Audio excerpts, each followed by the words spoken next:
안녕하세요. 3학년 4반 17번 일종우입니다. 일탈행동으로 보는 사람들의 사회적 심리라는 주제를 가지고서 발표하게 되었습니다. 차례부터 보시자면요. 동기, 일탈이론이란 무엇인지, 이론 3가지, 그거에 적용한 사례 3가지, 그것들을 종합한 심리, 현황 해결책, 느낀 점, 추가 탐구 내용 이렇게 있습니다. 발표 동기는 현재 사회에서 범죄나 법 위반 등을 언론, SNS를 통해서 적지 않게 받아들여지는 모습을 보이고 있습니다. 또 KOSIS라는 사이트를 통해서 아직도 범죄가 많이 일어나고 있고 일부 사람들은 이를 이해, 정당화의 관점으로 보거나 처벌하는 등의 반응을 보입니다. 그래서 이런 현상이 왜 일어나나를 생각하고 또 어떻게 하면 해결할 수 있을까를 궁금하면서 이 주제를 선택하게 된 것 같습니다. 일단 첫 번째로 일탈이론이란 무엇인가부터 알아야겠죠. 한 사회에서 일반적으로 받아들여지고 있는 사회적 규범이나 사회적 기대에 어긋나는 행동이라고 보시면 됩니다. 이것은 상대성을 가지고 있고요. 단순히 비정상적인 행위로 보는 것이 아니라 이와 관련된 배경을 사회적으로 바라보는 것을 뜻합니다. 이론을 3가지를 사용해서 저는 이제 탐구를 할 것인데요. 일단 머튼의 아노미 이론, 차별규제 이론, 낙인 이론인데요. 첫 번째는 머튼의 아노미 이론이죠. 문화적 목표와 제도적 수단 간의 괴리로 인해서 발생하는 아노미, 즉 혼란이 일탈행위를 하는 것입니다. 즉 돈과 명예를 추구하는데 그거에 대한 직업이 없어서 일탈행위를 하는 것이라고 보면 편할 것 같고요. 차별규제 이론은 타인과의 상호작용이 인해 그들의 기술을 습득하고 또 일탈행동으로 정당화하거나 동기나 가치관을 내면화하면서 습득하는 것입니다. 한마디로 일진이라고 보시면 편할 것 같습니다. 낙인 이론은 상호작용 과정 속에서 사람들에 의해 일탈행동적으로 규정되는 것입니다. 여기서 1차, 2차로 나눌 수 있는데요. 1차는 호기심이나 실수 등으로 인한 일탈이 일어나는데 이게 점점 낙인 찍히다 보니까 반복적으로 일탈하는 2차 일탈자로 변질되게 되는 겁니다. 자, 사례를 보자면요. 머튼의 아노미 이론인데요. 수능 끝나고 이 고등학생들의 불법 도박에 빠질 우려가 높아졌습니다. 광주 전남 도박 문화재 예방 치유센터에 따르면은 최근 5년간의 도박 중독 증가세를 보이고 있고요. 2019년에는 24.9%였으나 2020년에는 26.1%, 또 2018년에는 6.2%더 급감한 걸 보였습니다. 즉 수능이 망친 애들에게 뭔가 어떤 돈을 벌고 싶다는 욕구가 있었는데 이게 받아들여지기 힘들다 보니까 이렇게 일탈을 하는 걸로 보입니다. 사례 두 번째로는 차별규제 이론인데요. 이 영상을 제가 간추려 보자면은 평범했던 친구가 친구 혹은 선배랑 같이 놀기 시작하면서 이때부터 소문이 나기 시작하고 점점 이 무리에 따라 들어가는 빠지게 되는 그런 것을 말합니다. 그래서 친구 따라 강남한다라는 속담이 생각나게 하는 거고요. 세 번째는 낙인 이론에 관한 건데요. 이게 2016년에 이 정신질환을 가지고 있던 이분이 이제 약물을 복용하지도 않고 그 나왔는데도 범죄를 또 저지르는 그런 것들이 계속 발생해서 결국엔 감옥에 간 그런 케이스인데요. 이게 2021년에도 2012년에도 계속해서 증가세를 보이고 있습니다.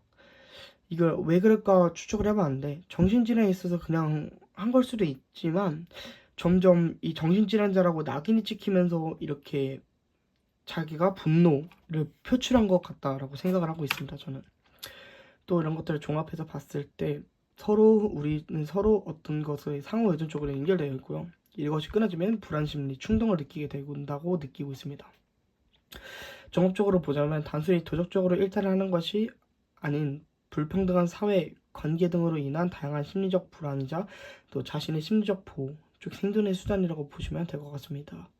어떻게 보면 반문화나 허위문화라고 보시면 될 것 같고요. 옆에 이렇게 제가 추가적으로 탐구한 내용들이 있습니다.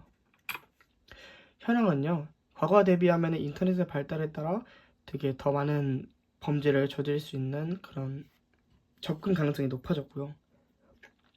또 청소년들은 남을 까내리거나 욕설하는 것들이 심해졌다고 좀 보고 있거든요. 그래서 오른쪽에 보시면은 청소년들이 되게 높죠. 이런 것들을 어떻게 해결할까 라고 보았는데요. 공감과 이해를 해주고 또 정체성을 해결하게 해주는 그런 심리적 지지를 해줌으로써 시선 개선 이런 것들을 해주는 게 어떻게 보면 해결책이 되지 않을까라고 생각을 해보게 되었습니다. 느낀 점은 일탈행동은 단순히 도덕성을 잃어버리는 것이 아니라 개인의 심리적 고통과 사회적 구조의 불평등이라는 신호라는 점이 굉장히 신기하게 받아들여졌고요. 저한테는 머튼의 아노미 이론을 통해서 사회적 목표와 수단 간의 괴리감, 개인에게 무력감, 절망 등을 가져온다는 것을 이해하게 되었습니다. 또 심리학에서 말하는 동기 결핍이나 자아 상실과 밀접하게 연결되어 있다는 게 굉장히 흥미스러웠고요. 또 차별교제 이론으로 인간의 소속 욕구와 외로움이 얼마나 강력한 심리적 원동력인지 알게 해주었고요. 일탈 행동은 정상적이지 않은 사람의 문제가 아니라 정상적인 심리 반응이 왜곡되어 생기는 문제라는 생각이 들었습니다. 가장 인상 깊었던 부분은 낙인 이론인데요. 일단 사회적으로 낙인이 찍히면 사람들은 자기 스스로를 어떤 틀에 맞춰가며 점점 자기 정체성과 가능성을 포기하게 됩니다. 이는 심리학에서 말하는 자기 충족과 깊은 연관성이 있고요. 단순히 규제보다도 사람들이 있는 그대로 받아들이고 회복할 기회를 주는 것, 그것이 가장 중요하다는 교훈을 받게 되었습니다. 추가 탐구 내용은 독서를 하였는데요. 나는 내가 죽었다고 생각했습니다. 질 볼트 테일러의 이런 독서를 가지고 오게 되었습니다. 핵심 내용은 자아는 심리적 이미지이고 계속 바뀔 수 있다. 사람들의 이미지에 따라서, 사람들의 기대에 따라서, 또 정체성은 사회적 역할에 따라서 형성이 되고요. 외부가 이를 훼손하거나 강화할 수 있게 됩니다. 또 청소년기에는 이 타인에게 인정을 받기 위해서 그러기도 한다고 합니다. 그래서 사람들이 왜 일탈하는지, 그 밑바탕이 어떻고 심리적 감정이나 어떤 것이 깔려있는지 이런 것들에 대해서 공감하게 되었고요. 단순히 규정을 어긴다는 이유로 비난받는 일탈 행동도 사실은 누군가에게 인정을 받고 싶고 정체성을 찾고 싶은 그런 몸부림일 수 있다는 생각이 들었습니다. 특히 정체성과 자존감이 외부 시선에 의해 쉽게 무너지는 점이 굉장히 인상이 깊었고요. 결국은 사람은 나를 믿기보다는 남이 보는 나에 따라 스스로 정의하는 경향이 있다고 본 것입니다. 저는 이 책을 통해 사람들의 행동을 단편적으로 해석하는 것이 얼마나 위험한 것인지 깨닫게 되었고요. 감정과 정체성을 이해하는 것이야말로 일탈을 줄이고 진정한 회복을 이끌어내는 열쇠라는 점을 파악하게 되었습니다. 이만 발표를 들어주셔서 감사합니다.